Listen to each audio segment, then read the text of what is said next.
Kaya natapos duman giyas may banati, madritso ako sa may pututan para ma-install man ka 2-in-1 toya. Kag para maparapit ang akin nga ginaagyan ng laktod taken. Hambal gani kuno kaalog, dito tayo dadaan para laktod. Rough road gali ang akin nga maagyan, kag laka ang mga panimalay. Pero okay lang sanag paman daw hindi paman ikaw mahadlag.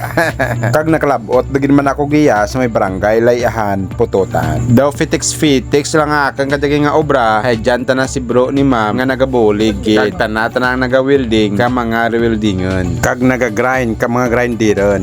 Pati kaway lang buhay mo tapos. Si bro pa ni ma'am, welder nga nga talent kag automotive. Way pa gani natunaw ang nilaga nga ginigma ko tuyas may banate. Gin pamerindahan din ako ni ma'am, kabihon gisado kag puto kutsinta. Kag pagkatapos ko kamerienda, matisting din kami ka washer kag fuming. Timing man nga mahigko ang ana nga sniper, kag amo dia ang amon nga gintestingan. Amo dia ang pagwasing pungko-pungkoan mo, tindag-tindagan mo para mabeul gid ang mga higko. Kag samtang nagawasing si bro ni ma'am, baw si ma'am nagasilaw gid ba. 2-in-1 man daya ang kay ma'am, kag may duha ta na ka hosrel nga ginpadugang sa package. Kag pag-testing namon ka foaming machine, ang hambal ka bro ni ma'am. Oh, I think na.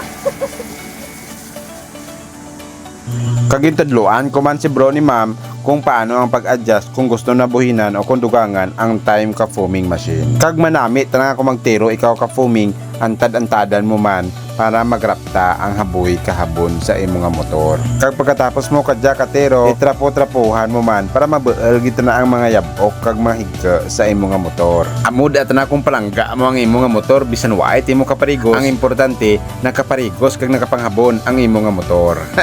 Pagkatapos nakapanghabon, bunlawan na din daya. 15 pesos gid ang gasto ka manugugas. Kag may nag-meet up man kanaken nga taga Barota para beul na ang ana nga gin-order nga window. Kag kung sino pa ang gusto nga magpatakad man ka 2-in-1, i-comment lang sa idala. Kag na-plaster din man ang tanan, kag nagamatamat din kami pauli.